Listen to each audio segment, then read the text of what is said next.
Hi guys, good evening. आप लोगों ने अभी एक केस सुना होगा, हरीश राणा जी के बारे में आप लोगों ने सुना होगा। हरीश राणा जी को पैसिव यूथैनेशिया, इच्छा मृत्यु का जो है वरदान दिया, मतलब वरदान नहीं बोलेंगे, इच्छा मृत्यु को के लिए बोला गया है। हालांकि सुप्रीम कोर्ट का जो एक्चुअल वर्डिक्ट था कि उसमें लिखा था right to die with dignity. Harish Rana ji के केस में बात करी गई है कि right to die with dignity. इनको क्या केस था, क्या था, एक बार देख लेते हैं। इनका एक्चुअल में प्रॉब्लम ये था कि ये कोमा में थे। कोमा में 4th फ्लोर से पीजी में रहते थे, वहाँ से गिर गए थे रक्षाबंधन के टाइम में पंजाब में। अभी ओरिजिनली ये गाजियाबाद के रहने वाले हैं। गिर गए थे, इसकी वजह से कोमा में थे।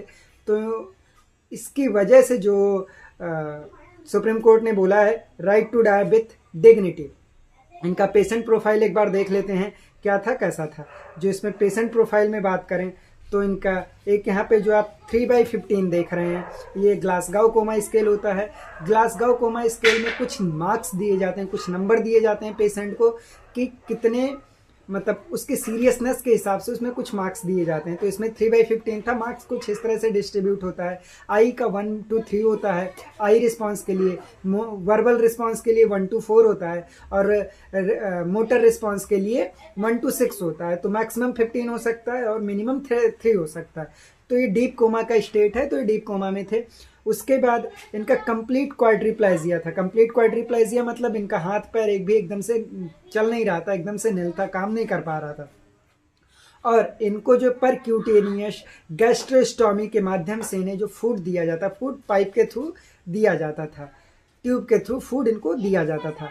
उसके बाद इनका एक और सपोर्ट था एयरवे में, सांस के लिए एक जगह एक सपोर्ट था ट्रैकोस्टोमी। ट्रैकोस्टोमी में होता है यहाँ पे आपका जो घेंगा होता है, जो ये होता है ना, इसे सर्जिकली कट करके इसमें पाइप इंसर्ट कर दी जाती है जिससे कि आसानी से सांस लिया जा सके।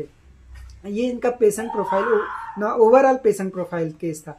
कोमा में थे। कोमा में गिर जाने की वजह से काफ़ी लंबे समय तक बिस्तर पर लेटे हुए थे। बिस्तर पर लेटने की वजह से डिकैबिटस अल्सर वगैरह भी एक अलग डिजीज़ है, वो देखने को मिल जाता है। तो जो सुप्रीम कोर्ट ने इन्हें आदेश दिया था, सुप्रीम कोर्ट ने इन्हें यूथैनेशिया के केस में बोला था कि यूथैनेशिया किया जा सकता है। यूथैनेशिया का मतलब अगर आप हिंदी देखने जाओगे तो इच्छा मृत्यु होती है। यूथैनेशिया का अगर आप हिंदी देखने जाओगे तो इसका यूथैनेशिया मतलब इच्छा मृत्यु होती है। यहाँ पे पेशेंट जब कुछ लाइलाज बीमारियाँ होती हैं तो उसमें जानबूझकर मृत्यु के लिए भेज दिया जाता है कि उसे परेशानी, सफरिंग ना हो। तो इस केस में जो दिया जाएगा, 2 तरीके का यूथैनेशिया होता है, एक एक्टिव यूथैनेशिया होता है और एक पैसिव यूथैनेशिया होता है। तो जो हरीश राणा के केस में, इन दोनों में डिफरेंस एक बार देख लेते हैं कि क्या क्या होता है।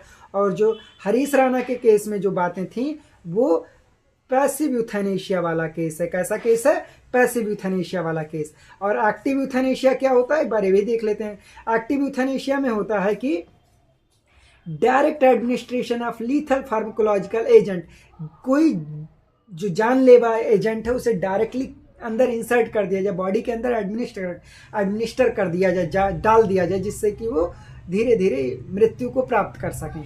बट पैसिव यूथैनेशिया में होता है कि विड्रॉल या विथहोल्डिंग ऑफ लाइफ सस्टेनिंग ट्रीटमेंट, जो भी लाइफ को बचाने के लिए जो ट्रीटमेंट चल रहा है उसे विथहोल्ड कर देना, उसे रोक देना, जिससे कि वो धीरे धीरे डेथ को मतलब डेथ हो सके उनका धीरे धीरे।